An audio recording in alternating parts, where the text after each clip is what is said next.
Hello and welcome to episode number 270 of the Launch Lounge podcast. In today's episode, you'll discover exactly who you need on your launch team at each stage of your business growth. So you can stop wasting money on expensive contractors or team members you never needed and focus on hiring the right support at the right time. So stay tuned. Well, hey there. I hope you are doing well today. Thank you for tuning in and listening, and thank you for being here with me. It's not wasted on me that you could be doing a lot of other things, so I appreciate that. Thank you so much. When my business started taking off, this is way back in 2018, after I quit my job, very quickly became aware of the idea that I am going to need to start hiring some help. And I put up an ad here in Australia. We have a service called seek.com. It's a little bit, I don't know, it's like an online job board, right? Put out an ad for a part-time contractor VA / online business manager sort of role. And I got a whole bunch of CVs from people, got a whole bunch of people applying. I knew that they didn't have to have any ads experience because I was going to be taking care of the ads, but they did have to help me with admin stuff in the business. So this is this is going back before I launched A-Lister. So I'd already launched a couple of courses, but I did those all by myself. But this time I was now I was full-time in my business as an ads manager. And so I hired 2 people that day. And the reason I hired 2 people is because I knew the commitment level of that role was going to be fairly low. It's a contractor role and it's a part-time job. I think from what I can understand, if you're in America, it's not unlikely to find help that is part-time or contractors. Whereas in Australia, people are very much used to being in full-time employment. We also have laws that protect people from being called contractors when they're actually employees. So if a contractor only has one client, they're meant to be an employee. And this is just all labor laws that protect people from being exploited, which in the long run is a really good thing. But it's not such a good thing if you are a business owner just trying to figure things out and trying to cut costs and just trying to build a business with some help. But the reason I hired these 2 people. The one came with a fancy online business management qualification and she was ready to tell me exactly what she's going to do in my business to manage the admin side of my business. And I loved that. The other person had previous experience working in a bank, but she had taken about 5 or 6 years off from work to raise her kids. And she didn't want to go back to banking. She saw the ad. She was, I think she listened to, no, I didn't have the podcast then. She would have known about me somehow through social media. And she lived just around the corner from me, which was really convenient. And I just loved her energy. And I loved that, I could see that she can do this, right? She didn't even have to have any experience. I could just see that she could do this and she was willing to learn. And the funny thing is that the person with the fancy online business manager qualification who was going to tell me how she was going to run my business, I don't think she lasted more than 6 weeks.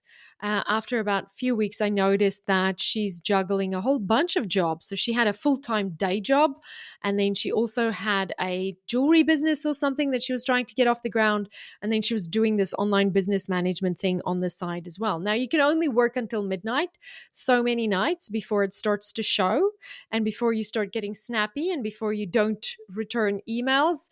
And so that didn't go very well for very long. And I wished her all the best. And I said, thank you. I think I'm going to continue on with this other person who had no experience and I would teach her. And that worked out great. She worked for me for, I think, about 2 years. And it worked out great. And then she moved on to something else.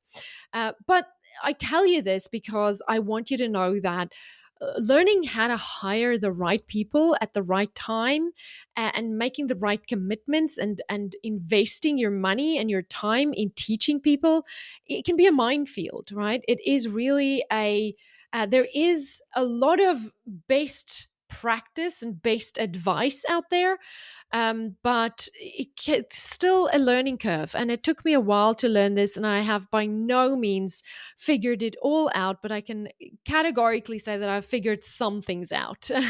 Maybe it's because I've made all the mistakes in the book, but also, yeah, I've been around for a while and I've done a few things. And so you learn. And so today I want to share with you um, a bit of a journey that I think you might want to consider when you are starting to consider getting help for your online courses business. And I've also seen in the years that I've worked with hundreds of other course creators at all levels. I've worked with so many people who are just getting started, and people who are up and running and growing, and a lot of people who are scaling well beyond multi-million dollars. So I've seen it all, and I've seen who they've hired and how they've hired. And I've realized that you can actually do this a lot simpler than even what I thought initially. So I'm going to share with you the simplest way. And I hope that this will give you a little bit of clarity on what this journey might look like for you, and what I have seen works best from working with hundreds of course creators in the past. I've divided this into stages of your business. I'm going to try to give you a little bit of a where your business is at when you're at this stage, so that maybe somehow you can fit in there. But remember, this is not a black and white guide. This is just sort of what I have seen and what I suggest. So stage number one would be what I call the DIY stage. It's in that stage where you do everything yourself. You are the business.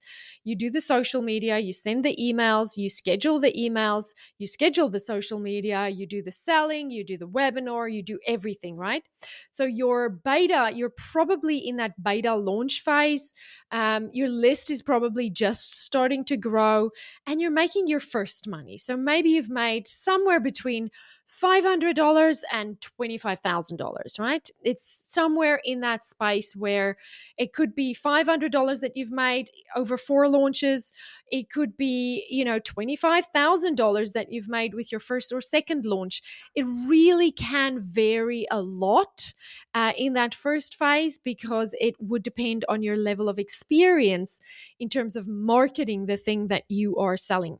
Some people, for example, would be a fitness coach for years and years and years. And so they already have all the skills to sell that course or that package offline, and then applying it online is quite easy for them. It wasn't that easy for me because I didn't have something that I was used to selling already. So I had to learn all the skills. So if you're learning all the skills, then welcome to the club, and you are in good company. But it could be anywhere in that sort of first few dollars to up to even $25,000. The main tasks that you have during this phase, and especially if you're launching, because I'm specifically talking here about getting help for your live launch, is copywriting. Copywriting is going to be your most important task in this first launch. And the reason it is copywriting is because every word you're going to say in your emails, but also every word you're going to say in videos, and every word you're going to say on a webinar or on a video series or in your challenge, every word you're going to say has to have a purpose. And that purpose is to influence someone and to connect with someone and to help them see that you understand their pain points, that you understand their desired needs, that what they want, and that you have a solution that can move them closer to finding the solution. So you've got to know your ideal customer's problem. You also have to know how to speak to the benefits of your program. And this is usually the first skill that new marketers need to learn, is to stop speaking about their product in terms of what it does or what it is, and start speaking about your product in terms of what the outcome is that it gives your ideal clients. People don't buy things they need, they buy things they want, and they want things that give them what they want. So it's a whole different spin on things when you have to start speaking about something you're used to speaking about the what. Now you have to speak about what it can do for them, right? So all of that copy, all of that words that you're going to speak, it has to come from somewhere, and you're going to have to draft that. And that skill is called copywriting. And you're going to have to write emails, and you're going to have to write social media posts, and you're going to might get away with not having a sales page, and that's fine, but you're probably going to need a checkout page of some kind where people put their credit cards in. All of that requires copywriting. The second big task that you're going to have in this phase is design. And design doesn't have to be crazy, but you are going to have to create some social media posts, and you're probably going to have to design your checkout page. And if you do have a sales page, you might want to design that.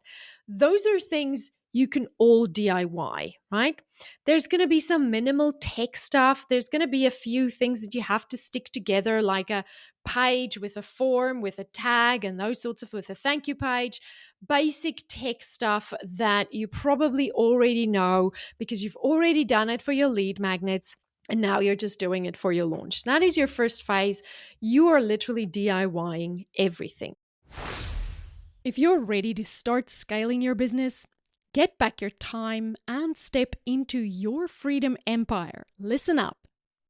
I'm excited to share that we've got just 2 spots opening up in our VIP client level in May. We're taking on 2 new course creators in the Launch Lounge marketing and ads agency during May. And honestly, we are pretty pumped about what we're offering. Here's the deal. We don't just run your ads. We're your go-to growth partners who look at your whole marketing picture. The best part? We've built some really cool AI tools that our clients are loving. These tools help spruce up your launch copy so it actually connects with your audience. They make your webinar content way more engaging, and they spot those missed opportunities in your sales process so you can turn more viewers into buyers during your launches. Our clients tell us they're finally getting off that exhausting launch roller coaster. They're seeing sales come in consistently and getting back precious time with their families. If you're already making at least $100K per year, have an offer that people love, and you're committed to doing the work to scale, we should definitely chat. You've built something awesome. Now let us help you grow it without the stress.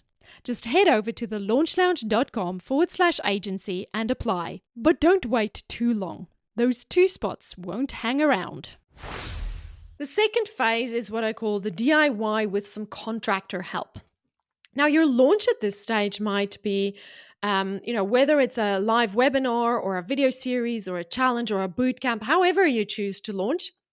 At this point, you probably have some clarity of what that launch mechanism is that you love to use and that's going to work for your challenge. For your launch. So in terms of money, you might be starting to see some repeatable results. Maybe you're making anywhere between $5K and $250K. I have seen people DIY with Contractor Help up to $250,000 launches. Now, they probably have high price points. So if you're selling a $47 or a $97 or even a $250 thing, you're not looking at $250,000 in sales without help, right? But if you're selling a $2,000 course, you might be. The main tasks in this phase, again, is copywriting. Same as before. Everything starts with copywriting because creating your offer starts with copywriting. And creating an offer, the beginnings of creating an offer is understanding your ideal customer, understanding their pain, understanding their desire, and communicating the benefits of what you offer, right? So again, it starts with copywriting. This time you might have a sales page. So then there will be sales page copy. You might, when you move to design, you might want to design that sales page, and you might want to put some effort into creating really well designed social media posts. And then there's the tech setup. Like, now your tech is starting to become a little bit more robust. So you might have some email automations that need scheduling. Hopefully, everything you did in the DIY section of your, or in the DIY phase, you can now just rinse and repeat. I am crossing my fingers that you're not reinventing the wheel here. You are just taking what worked before and optimizing that and making it even better, right? So you might start to have some tech stack connections and automations, and you might start bringing in something like Zapier, where you are connecting Thrivecart with Kajabi to automatically give people access to your course. Or, there might be a little bit more tech involved, but you can figure it out and you can do it. Or you might hire some contractors to help you. The last task that is involved in this, that you're going to want to get some help for, is to track your data, right? You're going to want to track some data. Now, the reason I say you want someone to help you track the data is because if you're in a live launch, you're the face of your business, your job is to shine. Your job is to engage. Your job is to be the face. Your job is to connect. Your job is to convert. Your job is not to be on the back end, behind the scenes, doing data tracking, doing tech management, all of that. You can hire just a virtual assistant, someone with basic admin skills to do these things for you. And they're going to help you create a simple spreadsheet or a Google Doc, and then just sit down and think about every single action anyone can take inside your funnel. For example, you send out emails to invite them to sign up for your webinar. You're going to want to track the open rates of those emails. You're going to want to track the click rates of that emails. You're going to want to track the conversion rate of that webinar landing page, so that you know how many people who clicked on the page actually converted. So if you go through every piece of your funnel, just like I just did, and you just go, well, I'm asking them to do something. So how many of the people I asked to do this actually did that? That's a number you want to track, right? Email open rate, email click rate, landing page, number of people on landing page, number of conversions.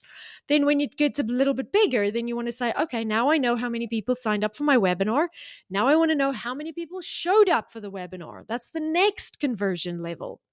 Out of the people that showed up, how many heard the pitch? Out of those who heard the pitch, how many clicked to go to the sales page?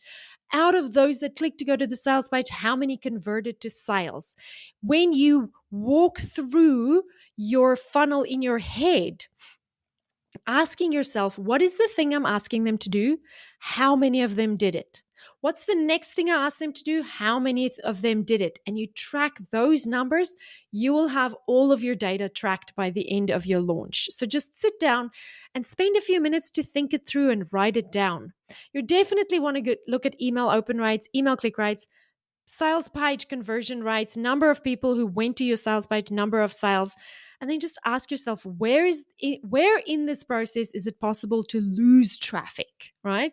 Where in this process is it possible for fewer people to take the action than what I want them to take? And that's what you want to track. And so at this point in time, you're going to hire some kind of a contractor that you can bring in just for your launch.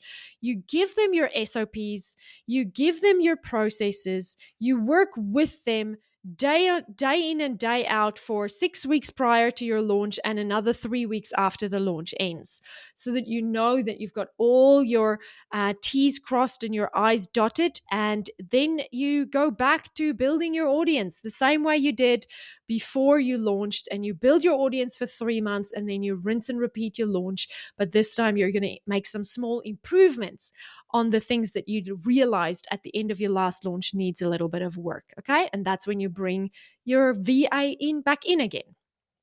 So then we go to stage 3. This is where you're going to bring in some sort of implementer or a launch manager or someone who has a little bit more advanced understanding of launches and of managing projects. Now, in terms of your live launches, you're probably starting to do some of the things over and over and over. You probably by now know, okay, my webinar invitation email sequence works. That one's in place. We can rinse and repeat that one. You probably know my webinar show up sequence works. That one's in place. Or maybe you know it doesn't work and you need to fix that, right? You're starting to optimize. You're starting to make some changes and you're starting to dial it in so that you can work less and make more money, right? So that you can spend less time reinventing the wheel and throwing spaghetti on the wall and not need to invent new things. You just rinse and repeat, rinse and repeat, rinse and repeat the same live launch over and over, each time only tweaking a few small things. Now, you might start looking at revenue at this point anywhere between 30K and again, like 300K or 500K, right? You are dialing it up. So again, depending on the price point of your course and depending on how much it costs you to get leads for that course, it's easy to do this with a launch manager. If you are, you could be sitting at $300,000. You could even be sitting at $1 million and only be doing this with a launch manager. All right. Now, the main tasks in this phase is going to be everything that I've mentioned before. So remember, everything starts with copywriting. But now you might start adding some split testing onto this. And this is why you're going to need a little bit more of an advanced launch manager or integrator or some kind of a project manager who can help you keep track of what you're testing and what the results of that is. You might want to test email subject lines. You might want to test sales pages. You might want to test ad copy. You might want to test a few different things because maybe there's points in your funnel where you're not quite sure, can you improve this or should you just settle for what you've got, all right? At this point, you're probably going to start running ads. Now, I will say most launch managers I know, and I know a few, and they're all fantastic and they all know how to launch like the back of their hands. They're brilliant people to hire. Most launch managers know how to run basic ads, right? And all ads for online course creators are basic ads. If you think your ads are not basic ads, then you have listened to e-commerce people for too long, right? Online courses, the ads are super simple. Keep it simple. We want to keep it simple. And most launch managers know how to run basic, simple webinar ads, basic, simple cart open ads, cart close ads, like all those things. For online course creators, fancy schmancy ads, no, leave that for the e-commerce people. They need that, right? Because they're selling widgets and they're selling them fast. We have to rely on funnels that convert. And our ads are just, our ads need to have as little messing with it as possible. So trust your launch manager to just run your ads because they'll probably do a much better job than you can. In this stage too, you might be pivoting based on what your audience is saying in your launch. So if you haven't been consistently reaching your goals, you might want to do some last minute pivots like one-on-one outreach or Q&A calls, and you're going to need to be fully present for that. So that's why you need someone managing the launch, managing the assistant, managing the contractors so that you can just be fully present to be the face of your launch. Data tracking also becomes a little bit more advanced at this stage. You're definitely going to want to track daily numbers here. Daily numbers so that you know you're hitting your goals. An example of the numbers you want to be tracking daily is when you're starting to promote your launch. You want to be tracking how many leads you're getting every single day and how close are you to hitting those goals. How many leads do you need to have? How many people are showing up live during your webinar or your video series or your challenge or your bootcamp? Are they engaging? Are they asking questions? How many of those people are buying? How many of the ones that didn't show up are buying from your email sequence? How many are not buying, right? You need to be asking all of those questions every single day and asking why are they not buying? Why are they not buying? Or why are they not showing up? What have we missed? What else can we do, right? And you do more. And the more you do, the further you get to the end of your launch, the more one-on-one this interaction has to become. So your launch manager or integrator or whoever your product project manager at this point, it doesn't need to be a full-time team member. It can be, but it doesn't have to be. After you launch, they can leave, they can finish the contract and be done. And next time you launch, you hire them again. And between launches, you go back to building your audience, running the show by yourself or with a VA. And then when you're going to do your live launch, you hire them up again, you hire them back, and they help you launch again. Finally, stage number 4 is where you are fully ready to hire the big guns. You bring out the ads managers, right? Now, at this point in time, you have some history of success written down, mapped out on a document. You can prove that you have repeatable, profitable results. You're probably making 100K or more, right? Probably making 100K or more. It doesn't make sense to hire an ads team, a full-time ads team, if you're not making at least $100,000. All right. Now, the main tasks that you're going to have to do in this, or that needs to be done in this phase, is strategizing about how to scale your launch. And a launch manager can be really helpful here as well. So make sure you ask that launch manager to help you put together some kind of a report so that you know what you can do to scale your launch. It could be getting more leads, right? Maybe your strategy ends up being, we just need to get more leads in order to make more sales. Or it could be, we need to get more cold leads, and we're going to anticipate that we'll get the same number of sales because the traffic is colder, but it's going to require a lot less of our energy, which will give us time back so that we can create that next offer, right? So now your conversion rates might go down on this initial funnel as you start to evergreen it, as you start to add more cold traffic to it. But that's okay because you're buying back your energy, you're buying back your time, and you're putting that time and energy into creating a new, more expensive, higher level luxury offer, right? For those people who've been through your first offer and who wants more. Or it could be, let's get more sales from cold traffic. Simply, let's turn up the dial. Let's just, do the same amount of work, but we just turn up the dial from ads and we make some more money. So at this point, you start thinking about your ascension model. You start thinking about, how do you get the people who bought once to buy a second, third, fourth time from you? Because the most expensive person to buy with ads, and I say person to buy, you know what I mean when I say that. Don't send me a nasty email saying I'm talking about buying people. The most important lead, or the most expensive lead, is the first one. If you can buy the first one with ads, buy their business with ads for the first time, then it's up to you to upsell and upsell and upsell and on-sell and create more products that solve more problems for them. If you can do that, you build a really good, sustainable evergreen business, or a sustainable, balanced, risk-managed business. So start to think about that ascension model. And at this stage, you also start to focus on using your ad budget to acquire those customers, right? Other team members can join you here, like maybe social media manager, or at this point, maybe you already have a full-time implementer or operations manager. All right. So there you have it. And that is your roadmap to building your launch team as your business grows. Remember, it's totally normal to DIY everything at the beginning, and even not even at the beginning, right? Keep it lean, keep it simple, keep it easy breezy. In fact, it's actually valuable because you learn all the pieces of your launch when you're DIYing. And then as you grow, you start bringing in contractors for the specific tasks that drain your energy or take up too much of your time.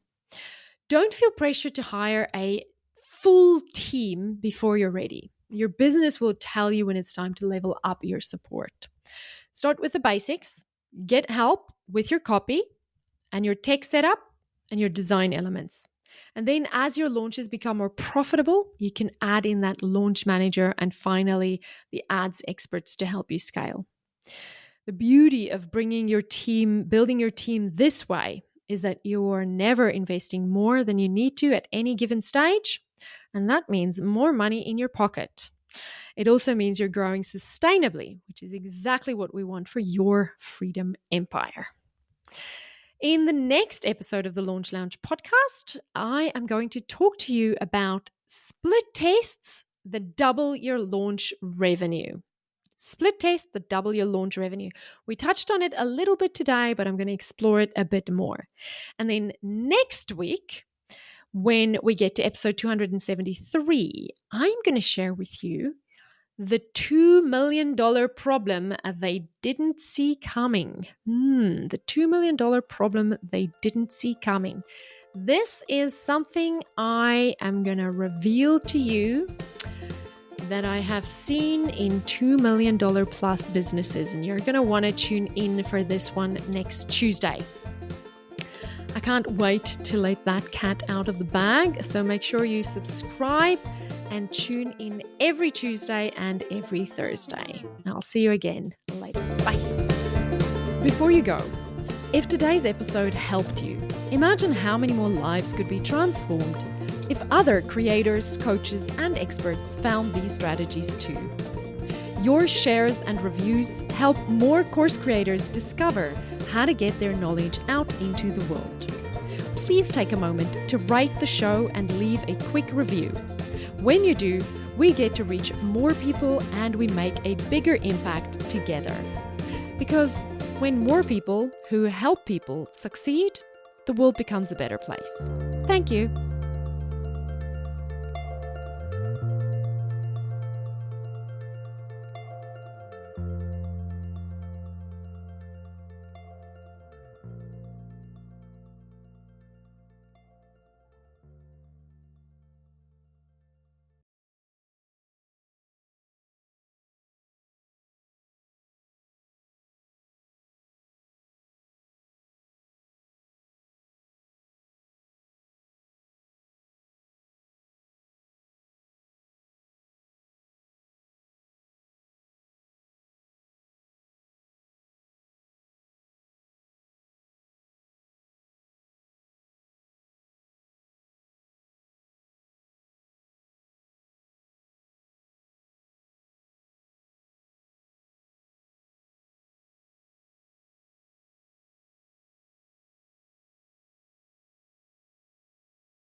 Next week on the Launch Lounge podcast, on episode number 271, we're going to talk about the split tests that double your launch revenue. And in 272, you'll discover the $2 million problem they didn't see coming.